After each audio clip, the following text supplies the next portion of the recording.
तो बच्चों आज हम एटॉमिक स्ट्रक्चर का एक नया टॉपिक स्टडी करने जा रहे हैं जिसका नाम पॉली एक्सक्लूजन प्रिंसिपल है। तो ये पॉली एक्सक्लूजन प्रिंसिपल क्या कहता है? लास्ट क्लास में जैसे आपको पता है, जैसे हमने पढ़ा हुआ है, लास्ट क्लास में हमने क्या खत्म किया था बेटा? अफबाउ प्रिंसिपल किया था और उसके बेस्ड हमने इलेक्ट्रॉनिक कॉन्फ़िगरेशन लिखना सीखा था। हर एक एटम का, किसी भी एटम का हम इलेक्ट्रॉनिक कॉन्फ़िगरेशन लिख सकते हैं। अब आज की क्लास का हमारा टॉपिक क्या रहेगा? Poly exclusion principle. और पॉली के अकॉर्डिंग ये बोला गया कि this principle stated that N orbital can accommodate only 2 electron with opposite spin. इस प्रिंसिपल में ये बोला गया, पॉली साहब ने ये बोला कि किसी भी ऑर्बिटल में एन ऑर्बिटल, बात सुना बेटे ध्यान से, N orbital can accommodate only 2 electrons, केवल 2 इलेक्ट्रॉन को एकोमोडेट कर सकता है विद अपोजिट स्पिन। मतलब किसी भी ऑर्बिटल में मान लो कोई एक ऑर्बिटल है, इसमें केवल 2 इलेक्ट्रॉन एकोमोडेट हो सकते हैं, 2 इलेक्ट्रॉन इसमें रह सकते हैं, लेकिन उन दोनों का स्पिन कैसा होना चाहिए बेटा? अपोजिट होना चाहिए। स्पिन का मतलब डायरेक्शन दोनों की क्या होना चाहिए? अपोजिट होना चाहिए। ये वाला इलेक्ट्रॉन कैसा पड़ा हुआ है? क्लॉकवाइज है। और ये वाला इलेक्ट्रॉन जो लिखा हुआ है इसको बोलते हैं हम लोग एंटी क्लॉकवाइज। ये क्लॉकवाइज और एंटी क्लॉकवाइज ये हमारा स्पिन है, अपोजिट स्पिन है। ये हमारा पॉली का ये फर्स्ट स्टेटमेंट है। दूसरा बेटा क्या बोला इसमें स्टेट, जो इंपॉर्टेंट है काफ़ी, दूसरा इंपॉर्टेंट क्या है कि no two electron of an atom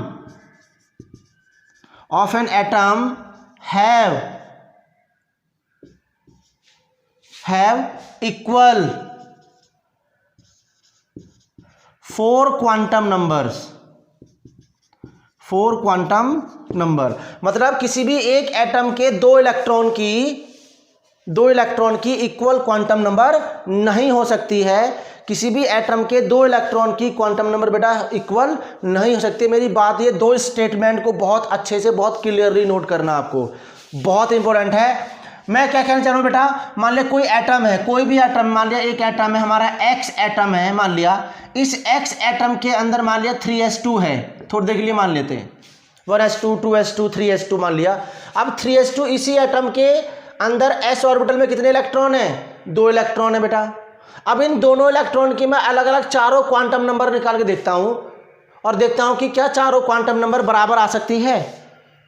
तो पॉली साहब कह रहे बिल्कुल नहीं आ सकती। हम देख लेते हैं कि सही बोल रहे नहीं बोल रहे हैं। तो इस 3s2 के अंदर, एक ही एटम के अंदर इलेक्ट्रॉन 3s2, s में 2 इलेक्ट्रॉन है, तो s में पहले इलेक्ट्रॉन की अगर निकालूंगा चारों क्वांटम नंबर, तो इस 3s में जो पहला इलेक्ट्रॉन है उसका प्रिंसिपल क्वांटम नंबर क्या होगा?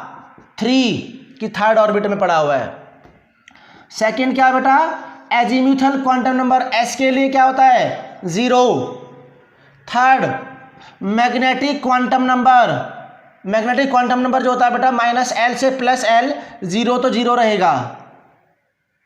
और हम जानते हैं कि 0 है तो यहाँ पर ऑर्बिटल 1 रहेगा और इसमें पहला इलेक्ट्रॉन भरा है क्लॉकवाइज, तो 4th स्टेप में जो स्पिन क्वांटम नंबर होगा बेटा वो +1/2 होगा। ये बात ध्यान से देखना है, ये फर्स्ट इलेक्ट्रॉन के लिए। अब इसी 3s2 के दूसरे इलेक्ट्रॉन की बात करें, तो दूसरा इलेक्ट्रॉन भी 3 में, तो प्रिंसिपल क्वांटम नंबर क्या है इसका भी 3 होगा। एजीम्यूथल क्वांटम नंबर इसका मतलब दूसरा इलेक्ट्रॉन भी s में पड़ा हुआ है, तो l = 0 हो जाएगा। थर्ड क्या बेटा? m जो होगा हमारा, ये भी क्या होगा? +0 से -0 होगा, तो इसका भी 0 आ जाएगा। 0 का मतलब एक ऑर्बिटल, और जिसमें जो दूसरा इलेक्ट्रॉन पड़ा होगा बेटा वो एंटी क्लॉकवाइज पड़ा होगा। ये क्लॉकवाइज है, ये एंटी क्लॉकवाइज, तो इसका मतलब हमारा स्पिन क्वांटम नंबर जो हो जाएगा वो -1/2 हो रहा है। तो मतलब किसी भी एटम के 2 इलेक्ट्रॉन की चारों क्वांटम नंबर बराबर नहीं है। 3 ही क्वांटम नंबर बराबर दिख रही है, लेकिन चौथी क्वांटम नंबर क्या है? एक +½ है, दूसरी -½ है। ये इससे इंडिकेट कर रहा है कि किसी एक ऑर्बिटल में इलेक्ट्रॉन जो पड़े हैं वो अपोजिट स्पिन में पड़े हुए हैं। ये इंडिकेट कर रहा है कि अपोजिट स्पिन में पड़े हुए हैं, इसीलिए इसके बेस पर बता दिया इन्होंने कि N orbital can accommodate only two electron that have opposite spin. तो मैं इसको बोल सकता हूं दैट इज अपोजिट स्पिन है, ये अपोजिट स्पिन है बेटा। इस बात को बहुत क्लियरली नोट करना, very very important. Got it? तो फटाफट से आप हेडिंग लगाइए poly exclusion principle. Poly exclusion principle ये हेडिंग लगाइए और इनमें 2 पॉइंट को लिखो और फिर इसके अंदर ये एग्जांपल आप लिख लेंगे साथ में। राइट? किसी भी एटम के 2 इलेक्ट्रॉन की चारों क्वांटम नंबर बराबर नहीं होती है। ये किसने बोला था? पाउली एक्सक्लूजन प्रिंसिपल में बोला गया था। इसको इस एग्जांपल से हम लोगों ने प्रूव कर दिया कि भाई आप सही लोग बोल रहे हैं, बिल्कुल आप लोग सही बोल रहे हैं, पाउली साहब सही बोल रहे हैं कि एक ही एटम के 2 इलेक्ट्रॉन की चारों क्वांटम नंबर कभी भी बराबर नहीं हो सकती, क्योंकि वहां पर स्पिन जो रहेगा बेटा अपोजिट रहेगा। ये सारी तो वैल्यू चीज सेम हो सकती है, लेकिन स्पिन हमेशा अपोजिट रहेगा। नोट करिए, पहला पॉइंट लिखो, N orbital can accommodate only 2 electron with opposite spin. पहला बात होगी, बहुत इंपॉर्टेंट है भाई। N orbital can accommodate only 2 electron with opposite spin.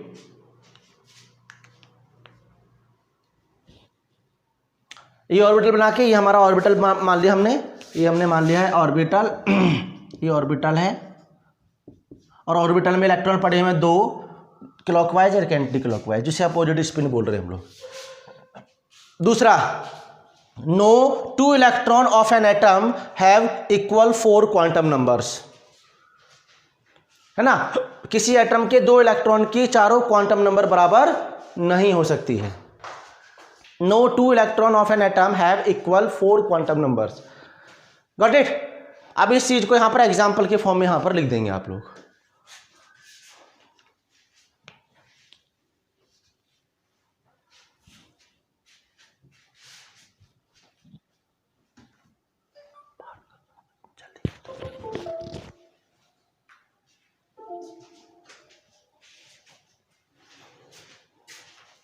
हो गया भाई?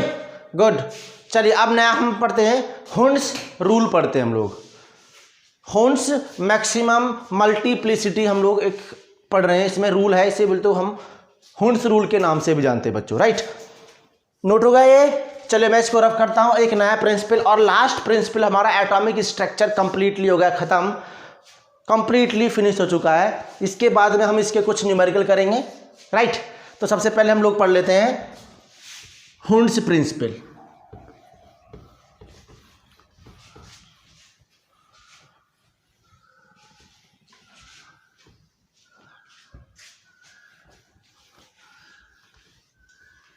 अब हुंड्स रूल क्या होता है भाई? चलिए हुंड्स रूल पढ़ते हैं। Hund's rule, right? इसको हम क्या बोल सकते हैं? Hund's maximum multiplicity. Maximum multiplicity के नाम से भी जानते हैं। अब हुंड्स मैक्सिमम मल्टीप्लिसिटी क्या है या हुंड्स रूल क्या है भाई? ध्यान से सुना मेरी बात को। हुंड्स रूल का मतलब ये होता है बेटा, हुंड्स ने बताया कि भाई किसी भी ऑर्बिटल में जब इलेक्ट्रॉन की फिलिंग करते हैं, तो इलेक्ट्रॉन की फिलिंग जब करते हैं तो इस किसी ऑर्बिटल में, मैंने क्या बोला अभी थोड़ी देर पहले, पाउली साहब ने क्या बोला कि किसी भी एक ऑर्बिटल में मैक्सिमम 2 इलेक्ट्रॉन रह सकते हैं पेयर में अपोजिट स्पिन के साथ में। तो हुंड्स साहब ने ये बताया, मेरी बात को ध्यान से सुनना तब नोट करना, बिल्कुल कॉपी पेन साइड में रख दीजिए, क्योंकि पहले समझना है। बहुत इजी रूल है ये, बहुत इजी कॉन्सेप्ट है, बहुत आराम से इजीली समझ में आ जाएगा आपको। तो क्या बोला बेटा यहाँ पर कि किसी भी ऑर्बिटल में जब इलेक्ट्रॉन की फिलिंग करते हैं, तो हुंड्स साहब ने ये बोला था कि इलेक्ट्रॉन की फिलिंग, हम इलेक्ट्रॉन की पेयरिंग किसी ऑर्बिटल में तब तक नहीं करेंगे जब तक कि सभी ऑर्बिटल में, सेम एनर्जी के ऑर्बिटल में 1 इलेक्ट्रॉन सिंगल इलेक्ट्रॉन ना भर जाए। ये बात मेरी ध्यान सुनना, यही इंपॉर्टेंट टॉपिक है, यही हमारा हुंड्स रूल में मेन बात है जो मैं आपको बता रहा हूं, राइट, कि pairing of electron does not takes place until single electron filled in each orbital of same energy. Same energy के हर एक ऑर्बिटल में जब तक सिंगल इलेक्ट्रॉन ना भर जाए तब तक उसमें ऑर्बिटल में इलेक्ट्रॉन की पेयरिंग नहीं होगी, तब तक ऑर्बिटल में इलेक्ट्रॉन की पेयरिंग बेटा नहीं होगी। यही हमारा हुंड्स प्रिंसिपल है। बहुत इजी, बहुत सिंपल, आपको बिल्कुल दिमाग लगाने की जरूरत नहीं है। तो मैं इसमें एक पॉइंट लिख रहा हूं, फिर मैं आपको समझा दूंगा कि भाई कैसे हुंड्स रूल लगाना है, राइट, गॉट इट। तो जरा सुनिए यहां पर, according to Hund's rule, the pairing of electron in a orbital does not takes place until the single electron filled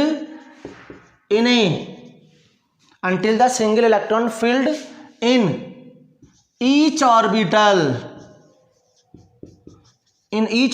of an atom। किसी एक एटम के हर एक ऑर्बिटल में जब तक सिंगल इलेक्ट्रॉन ना भर जाए तब तक उस ऑर्बिटल में इलेक्ट्रॉन की पेयरिंग नहीं हो सकती, बिल्कुल भी नहीं होगी। इसी को हम क्या बोलते हैं बेटा, हुंड्स रूल बोलते हैं। जैसे आप जरा बात ध्यान से सुनना भाई। फॉर एग्जांपल मैं बात करता हूं कि लिख दिया मैंने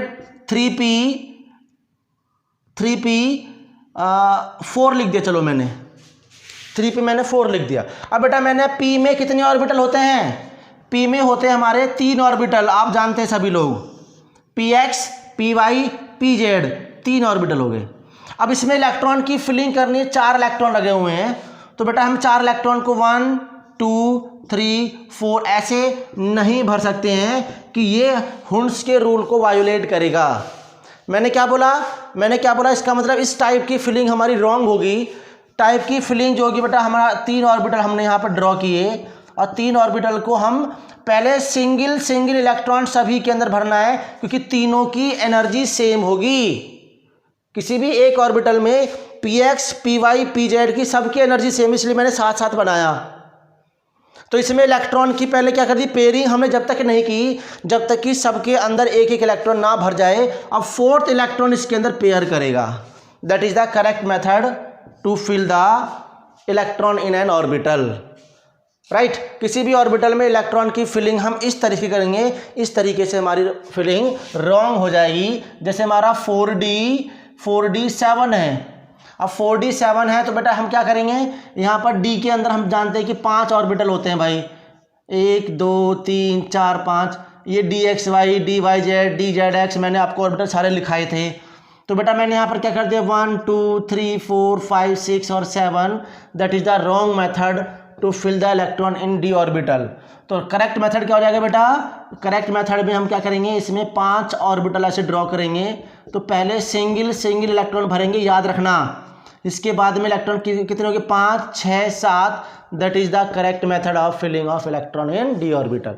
तो इस रूल को, इस प्रिंसिपल को हम लोग क्या बोलते हैं बच्चों, इस प्रिंसिपल को बोलते हैं हम लोग हुंड्स प्रिंसिपल या हुंड्स रूल बोलते हैं, गॉट इट। तो हम जब तक कि इलेक्ट्रॉन की पेयरिंग नहीं करते हैं, जब तक कि सब में सिंगल इलेक्ट्रॉन ना भर जाए बच्चों। तो फटाफट से इसको नोट करना। सबसे पहले आप हेडिंग लिखेंगे, हुंड्स रूल या Hund's maximum multiplicity, Hund's rule of maximum multiplicity, got it. बहुत सिंपल एग्जांपल है, बहुत सिंपल रूल है, कुछ नहीं करना है आपको, बस बात याद रखनी है। The pairing of electron in a orbital does not takes place until the single electron filled in each orbital, right. याद रखना बेटा, याद करना हम लोगों को, जब तक इलेक्ट्रॉन की पेयरिंग नहीं करनी, जब तक कि सब में एक एक इलेक्ट्रॉन ना भर जाए। इसी को बोलते हैं भाई मैक्सिमम मल्टीप्लिसिटी, इसी को हम क्या बोलते हैं, मैक्सिमम मल्टीप्लिसिटी बोलते हैं बच्चों, गॉट इट। बहुत बढ़िया, नोट करिए इसको।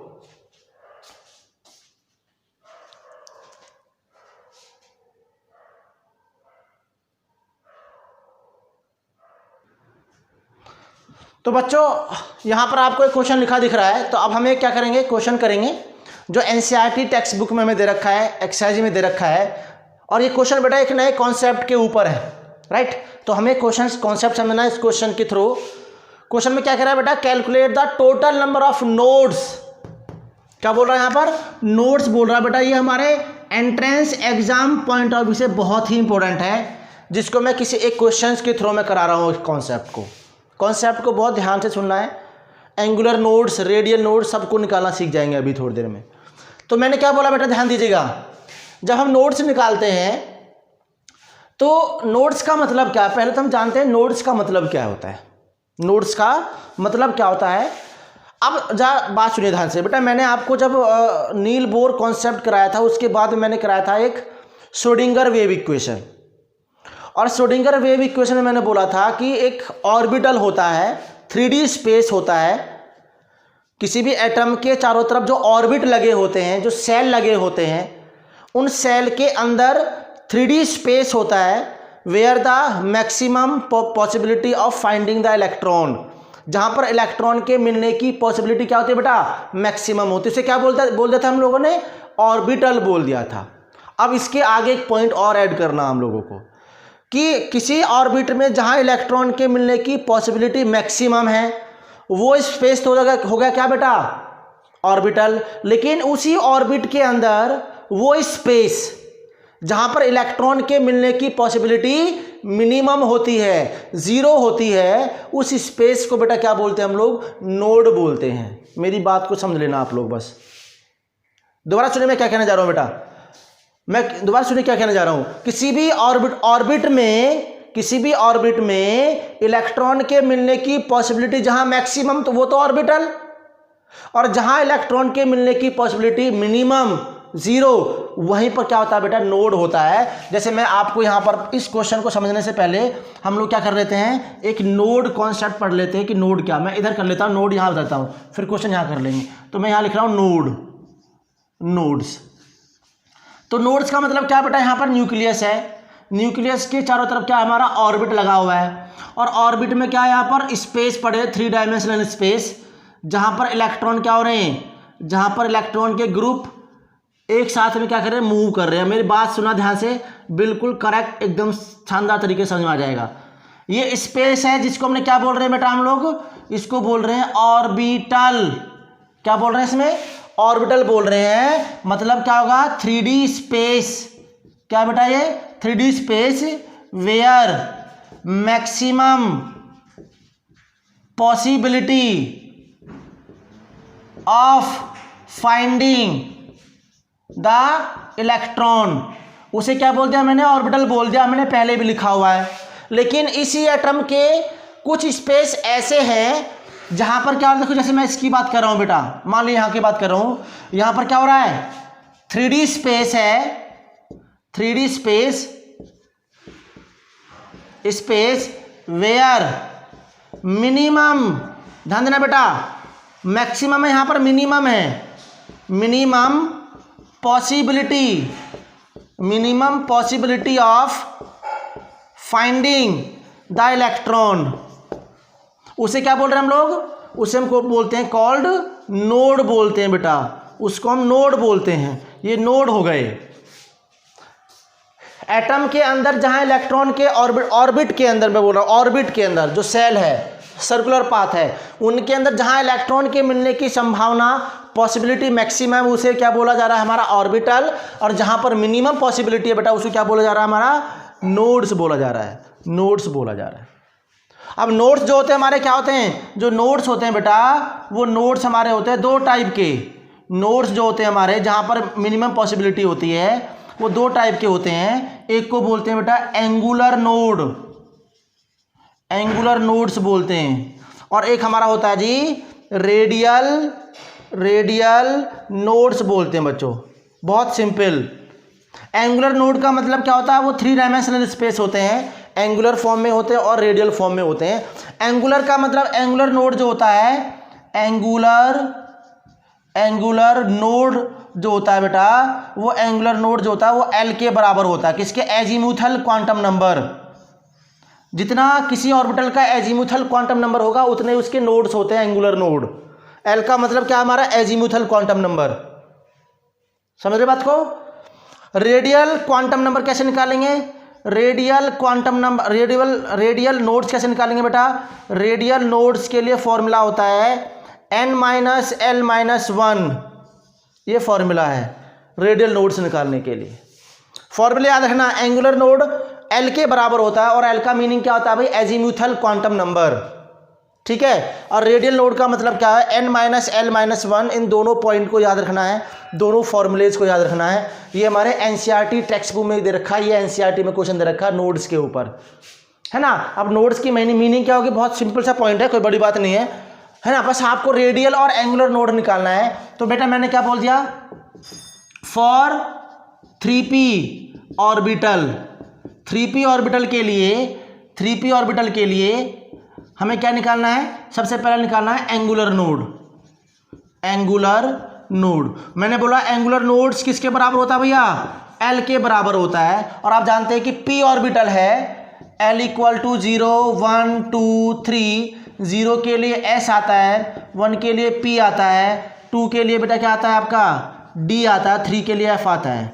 तो ये ऑर्बिटल p दे रखा है, p के लिए l का वैल्यू कितना 1, तो एंगुलर नोड कितना आ गया भाई, एंगुलर नोड हमारा आ गया 1, एंगुलर नोड केवल। इसका मतलब इस p ऑर्बिटल में एक ऐसा स्पेस है जहां पर मिनिमम एक ओनली वन स्पेस है जहां पर इलेक्ट्रॉन के मिलने की पॉसिबिलिटी कम है, उसी को बोलते हैं एंगुलर नोड।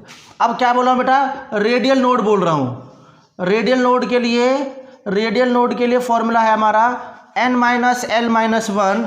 n कितना है इसके लिए 3 माइनस l कितना है 1 - 1, तो कितना बच गया बेटा, ये भी 1 बच गया। तो रेडियल नोड भी 1 है और हमारा एंगुलर नोड भी 1 है। टोटल नोड कोई पूछे आपसे, वो कितना हो जाएगा 1 + 1, मतलब टोटल नोड्स कितने हो गए, 2 हो गए, एक एंगुलर और एक रेडियल। बात समझे बेटा। इस टाइप के क्वेश्चन आपको नोट्स निकालने के ऊपर क्वेश्चन आपको बहुत अच्छे से नोट होना चाहिए। तो फटाफट से इस बात को नोट करिए, पहले क्वेश्चन को नोट करो और इस कॉन्सेप्ट को हम लोग बॉक्स बना के चाहे कैसे भी तरीके से लिख लीजिए। इससे नोट्स के कॉन्सेप्ट को अलग रखना, फिर इसके क्वेश्चन करेंगे हम लोग, और भी क्वेश्चन करेंगे अभी थोड़ी देर में। पहले इसको नोट कर लीजिएगा, क्वेश्चन को लिखो पहले, क्वेश्चन को लिखो भाई, क्वेश्चन को लिखो पहले। और क्वेश्चन को लिखने के बाद में इसका सॉल्यूशन है 3p ऑर्बिटल के लिए नोड्स को कैसे निकाला जाता है। वो नोड्स हम तभी निकालेंगे जब हमें ये कॉन्सेप्ट हमें अच्छे से पता हो। तो 3D स्पेस है जहाँ पर इलेक्ट्रॉन के मिलने की पॉसिबिलिटी क्या होती है, मिनिमम होती है बेटा, मिनिमम होती है। इलेक्ट्रॉन के मिलने की पॉसिबिलिटी मिनिमम होगी, उसी को हम लोग क्या बोलेंगे, हम लोग क्या बोलेंगे, नोड्स बोलते हैं। गॉट इट, बात समझ में आ गई भाई, बहुत बढ़िया। जल्दी से फटाफट से नोट करिए, हमें बहुत सारे क्वेश्चन करने हैं आज, कई सारे क्वेश्चन करेंगे एटॉमिक स्ट्रक्चर के ऊपर, क्योंकि एटॉमिक स्ट्रक्चर हमारा कंप्लीटली अब खत्म हो चुका है चैप्टर ये। अब जितने भी क्वेश्चन होंगे हम एनसीईआरटी के क्वेश्चन हैं, वो क्वेश्चन हम कंप्लीटली एक एक करके हम लोग सॉल्व करना शुरू कर रहे हैं। हालांकि मैंने बहुत सारे क्वेश्चन करा भी दिए हैं, क्लास के बीच में मैंने बहुत सारे क्वेश्चन करा दिए हैं, लेकिन जो क्वेश्चन बचे हैं एनसीईआरटी टेक्स्ट बुक में, उन क्वेश्चंस को बारी बारी से हम लोग, जो टिपिकल क्वेश्चन है जिसमें क्वेश्चन करने में आपको प्रॉब्लम होगी, उन क्वेश्चंस को मैं यहाँ पर सॉल्व कर रहा हूँ। हो गया भाई, जल्दी नोट करो फटाफट से। अब एक अगला क्वेश्चन हम लेके आते हैं, अगला पॉइंट लेके आते हैं, रेडियल नोड्स ही निकालने हैं भाई। तो मैं रेडियल नोड्स के ऊपर ही क्वेश्चन देता हूँ, एक और रेडियल नोड्स एंगुलर नोड्स को निकालने के लिए क्वेश्चन देता हूँ, इसको आप कर लीजिएगा। नोड्स कैसे निकालने, रेडियल एंगुलर नोड, ये आपने मैंने अच्छे से बता दिया है। आपको इस बात को याद रखना है, तो कोई भी नोड्स आप बहुत आराम से निकाल सकते हैं किसी भी ऑर्बिटल के लिए। जैसे देखो मैंने क्या करना है, यहाँ पर एक क्वेश्चन लिखा, find the nodes, find the angular and radial nodes for the following atom, या फॉलोइंग ऑर्बिटल लिख देंगे हम लोग, फॉलोइंग ऑर्बिटल के लिए हमें क्या निकालना बेटा, रेडियल और एंगुलर नोड निकालना है। सबसे पहला हमारा क्या है 3s2, सेकेंड हमारा क्या है 3D 4, थर्ड हमारा है 4F7, फोर्थ हमारा दे रखा है 5P5, फिफ्थ हमारा दे रखा है मैंने इसको बोल दिया है 6D10। इनके लिए हमें रेडियल एंगुलर नोड ऑर्बिटल के लिए निकालने होते हैं बेटा।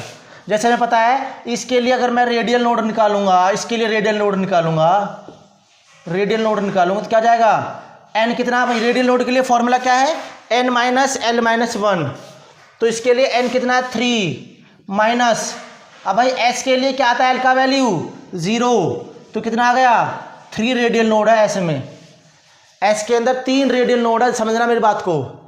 अब मैं इसकी बात करूँ, इसी के अंदर एंगुलर नोड की बात करूँ बेटा, एंगुलर नोड की बात करेंगे तो एंगुलर नोड क्या जाएगा, केवल क्वांटम नंबर, केवल क्या आएगा हमारा s, देखिए l के बराबर होता है और s के लिए l कितना 0, तो इस 3s में एंगुलर नोड नहीं होता लेकिन रेडियल नोड होते हैं हमारे 3, ये चीज़ आप देख लीजिएगा।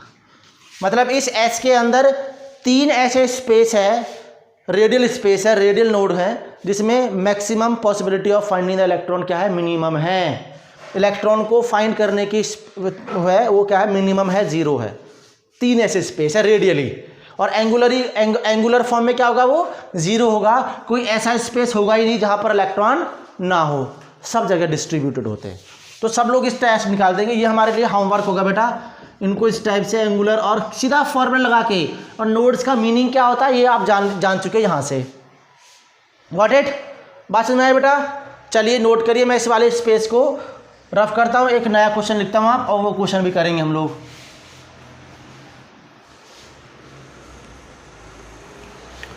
एनर्जी को निकालना है, अगले क्वेश्चन में एनर्जी की बात करना है, एनर्जी हम निकालेंगे। यहाँ पर बेटा क्वेश्चन दिया हुआ है हमें, मैं आपको क्वेश्चन दे देता हूँ। एनर्जी के ऊपर क्वेश्चन दिया हुआ है, इसको आपको ज़रा बताएंगे। विच ऑर्बिटल, ये भी मैंने एनर्जीज ऑफ ऑर्बिटल जो मैंने पढ़ाया है, which orbital in each of the following pair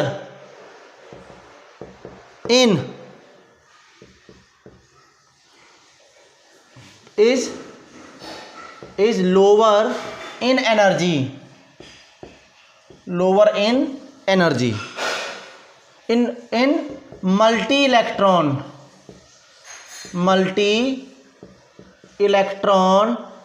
atom.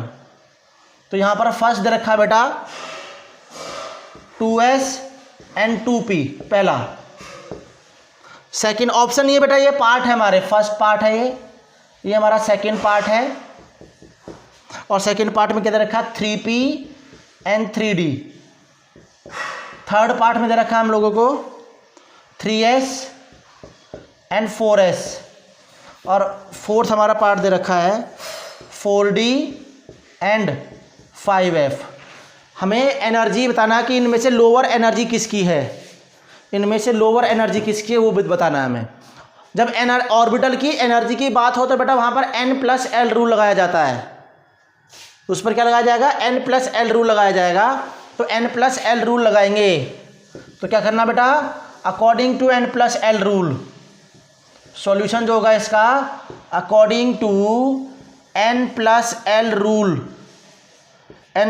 Rule की हेल्प से हमें क्या करना है, ऑर्बिटल की एनर्जी को निकाल पाएंगे। जैसे मैंने फर्स्ट बोला बेटा, फर्स्ट में क्या है 2s है और 2p है, तो यहाँ पर मैंने n+l रूल लगा दिया, और यहाँ पर मैंने n+l रूल लगा दिया। n कितना है 2 प्लस s के लिए बेटा कितना है 0, तो इसका 2 आ गया।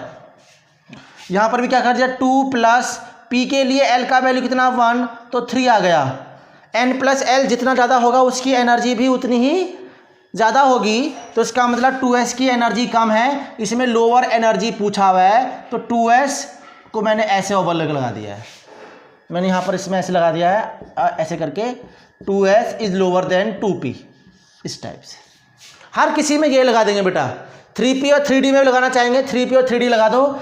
3p में n कितना है बेटा 3 प्लस p कितना है 1, तो कितना आ गया 4 आ गया।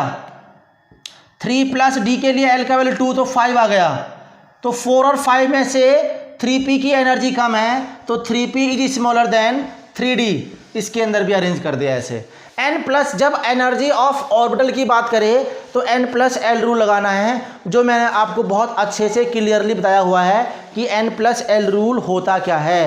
n प्लस एल रूल होता क्या है बेटा, गॉट इट। बात इसको समझ गए भाई, बात समझ गए हैं तो आप लोग फटाफट से इसको नोट करिए। मैं इधर से एक रफ करता हूँ, आप जो बचे हुए हैं बेटा इनको आप कंप्लीट करिए, वो जो बचे हुए पार्ट है इसको भी कंप्लीट करिए हम लोग, राइट। इसमें भी निकाल सकते हैं अगर निकालना चाहें। n प्लस एल है 3 प्लस 1, 3 प्लस 0 तो इसका मतलब 4 हो गया। यहाँ पर 4 प्लस 0 तो यहाँ पर क्या हो गया 4 हो गया। दोनों की एनर्जी सेम आ गई। अब इसका भी n प्लस एल 4 आ गया, 3 आया इसका भाई, 3 प्लस 3 तो क्या होगा 3 और 4 है। n प्लस एल कम है तो एनर्जी क्या होगी इसकी कम हो गई, तो यहाँ पर 3s is smaller than 4s। s इसका निकालेंगे 4d है, 4 प्लस 2 इक्वल टू 5 और 5f के लिए 5 प्लस 3 इक्वल टू 8। तो ये वाला क्या होगा 4d जो होगा बेटा स्मॉलर हो गया 5f के, तो ये वैल्यू हमारी क्या होगी आंसर ही होगी। एनर्जी लोअर हमारी 2s 3p 3s और हमारा क्या होगा 4d हो गया as compare to this by using n plus L rule, by using n plus L rule. ठीक है भाई, तो ये इस टाइप के क्वेश्चन हो गए हमारे। अगले क्वेश्चन फटाफट से हम लोग और सॉल्व करते हैं। तो अब हम एनसीईआरटी का एक नेक्स्ट क्वेश्चन और करने जा रहे हैं। क्वेश्चन बहुत ही इंपॉर्टेंट है। The quantum number of 6 electron are given below. ये क्वांटम नंबर दे रखे हैं। Arrange them in order of increasing energies if any of these combination has the same energy, right. अब बेटा क्या करना हम लोगों को, सबसे पहले देखना ये है हमें n प्लस एल रूल के अकॉर्डिंग n प्लस एल दे रखा है। देखो n प्लस एल दे रखा है तो मैं इसके लिए निकालूँ। अगर मैं यहाँ पर सॉल्यूशन देखूँ बेटा ध्यान से, मैं इसके आगे सॉल्यूशन देख रहा हूँ, मैं इसके आगे सॉल्यूशन कर रहा हूँ। यहीं पर मैं इसके आगे सॉल्यूशन कैसे करूँगा, n प्लस एल, तो यहाँ पर n है 4, l की तरह क्या दे रखा है 2 दे रखा है, 2 के लिए d होता है, गॉट इट। n 3 दे रखा है 3d, थर्ड के लिए क्या है 4, l का वैल्यू 1 है उसके लिए p आता है, फोर्थ के लिए आपका 3d, यहां पर 3d कह रहा है, यहां पर 3l है, 3l है, हाँ ठीक है ओके। अच्छा यहां पर ही हो गया। अब नेक्स्ट लगाएंगे बेटा इसमें लिए n इक्वल टू क्या हमारा, n इक्वल टू हमारा दे रखा है n इक्वल टू 3p दे रखा है इसके आगे, फिर लास्ट वाला दे रखा है 4p, गॉट इट। तो यहां पर n प्लस एल रूल लगाऊंगा तो n प्लस एल रूल जो आएगा वो कितना आएगा बेटा 6 आएगा। यहां पर n प्लस एल रूल लगाऊंगा तो इसके लिए कितना आ रहा है भाई, कितना आ रहा है 5 आ रहा है। n प्लस एल रूल के लिए यहां पर क्या आएगा 4 प्लस 1 5 आएगा। यहां पर भी n प्लस 1 अगर लगाएंगे इसके अंदर भी तो 3 प्लस 2 तो 5 आ रहा है, लास्ट में 3 प्लस 1 मतलब 4 आ रहा है, और 4 प्लस 1 मतलब क्या आ रहा है बेटा, उसके लिए भी 5 आ रहा है। तो ये हमारे एनर्जी आ गए, ये हमारे एनर्जी डिफरेंस है। क्वेश्चन में देख लेते हैं, क्वेश्चन में और कोई गड़बड़ तो नहीं है, हाँ क्वेश्चन में कोई गड़बड़ नहीं है, बिल्कुल करेक्ट क्वेश्चन आ रहा है। अब हमें क्या काम करना है बेटा, एनर्जी डिफरेंस देखना है। सबसे पहले तो देखो यहाँ पर एनर्जी क्या आ रही है, यहाँ पर 6 है जी, ये 6 है। अब पहले क्या करें हम लोग, एनर्जी हमें ऑर्डर लगाना है, n प्लस एल रूल जिसमें मैक्सिमम रहेगा, n प्लस एल रूल जिसमें मैक्सिमम रहेगा उसकी एनर्जी सबसे मैक्सिमम रहेगी। तो क्या कर देंगे बेटा हम लोग, पहले 6d लगा देंगे, सबसे मैक्सिमम है, राइट। इसके बाद में क्या लगाना है बेटा हमें, इसके बाद में हमें क्या लगाना है, हमें लगाना है 5 वाला देखना है, और 5 वाले हमारे 3 वैल्यू आ रहे हैं। क्या आ रहे हैं 5 के वैल्यू हमारे 3 वैल्यू आ रहे हैं। अब तीनों वैल्यू में से देखना यह है कि इसका इलेक्ट्रॉन, इसमें से एनर्जी किसकी मैक्सिमम होगी। जब मैंने क्या बोला n प्लस एल जब सब में सेम आ जाता है तो मुझे क्या देखना पड़ता है, क्वांटम नंबर देखना पड़ता है। तो 5 5 5 5 में से सबसे ज़्यादा क्वांटम नंबर किसके आ रहे हैं, यहाँ पर आ रहा है और यहाँ पर आ रहा है, 4p और 4p देख रहे हैं बेटा, दोनों सेम आ रहे हैं। अब दोनों सेम आ रहे हैं तो इसमें देखिएगा इलेक्ट्रॉन कितने हैं, इसमें इलेक्ट्रॉन कितने बेटा m 0 है, s का वैल्यू +½ कह रहा है, m का वैल्यू भाई l इक्वल टू 1 है तो मतलब क्या ऑर्बिटल हमारा 3 ऑर्बिटल है, 0 यहाँ पर +1 है, यहाँ -1 सॉरी -1 है, 0 और +1 है, तो उसमें इलेक्ट्रॉन भरने हैं। m का वैल्यू 0 जिसमें इलेक्ट्रॉन जा रहा है +½ है, देखो 1 2, तो इसका मतलब इसके अंदर इलेक्ट्रॉन जो आ रहा है वो 2 जा रहा है। ऐसे इसके अंदर देखेंगे m इक्वल टू 1 है, m 0 है, यहाँ पर भी इलेक्ट्रॉन कितना कह रहा है +1 कह रहा है, तो इसका मतलब इसमें भी एनर्जी क्या सेम है 2 है। तो इसके बाद मैं क्या लगा दूंगा बेटा, इसके बाद मैं क्या लगा दूंगा 4p इक्वल टू 4p, इन दोनों की एनर्जी सेम है। देख लीजिएगा बिल्कुल सेम एनर्जी है, ये भी 4p है, ये भी 4p2 आ रहा है, 2 इलेक्ट्रॉन सेम आ रहे हैं, दोनों सेम है, दोनों की एनर्जी सेम हो जाएगी। Got it. इसके बाद में क्या आ गया हमारा 3d और 3p की बात करेंगे हम लोग, दोनों में सेम क्वांटम नंबर है। 3d और 3d की बात करेंगे, इसमें ये भी दोनों सेम है, तो बेटा मैं क्या कर दूंगा, इसके बाद में हमारा 3d दोनों इक्वल हो गए 3d के, ये भी हमारा इक्वलेंट हो जाएगा। इसके बाद में क्या बचता है हमारा 4 बचता है 3p, तो इसके बाद में हम लोग क्या लगा देंगे 3p लगा देंगे। मतलब मैं इसको अगर बोलना चाहूँ बेटा, इसको बोलना चाहूँ तो यहाँ पर first condition is greater than, यहाँ पर 4p और 4p बोल रहा है, 4p का मतलब क्या होगा आपका थर्ड इज इक्वल टू किसके है 6th के, is greater than.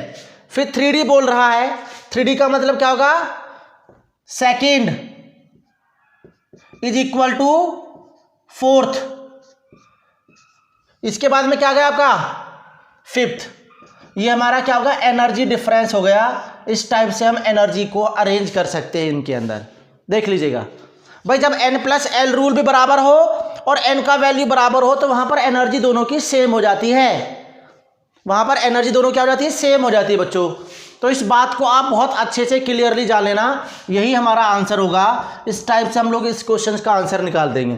Quantum number दे रखे हैं बच्चों, क्वांटम नंबर हमें दे रखे हैं, तो हमें n+l रूल देखिएगा, n+l रूल भी सेम आ रहे हैं और साथ में प्रिंसिपल क्वांटम नंबर भी सेम आ रहे हैं, तो इसका मतलब उसकी एनर्जी क्या है बेटा इक्वल है, सिमिलर है। तो इस तरह से हमारा क्या होगा ऑर्डर आ जाएगा, हमारा इन सभी क्वांटम नंबर्स का ऑर्डर हमारा ये हो जाएगा। इस टाइप से केवल आपको याद रखना है।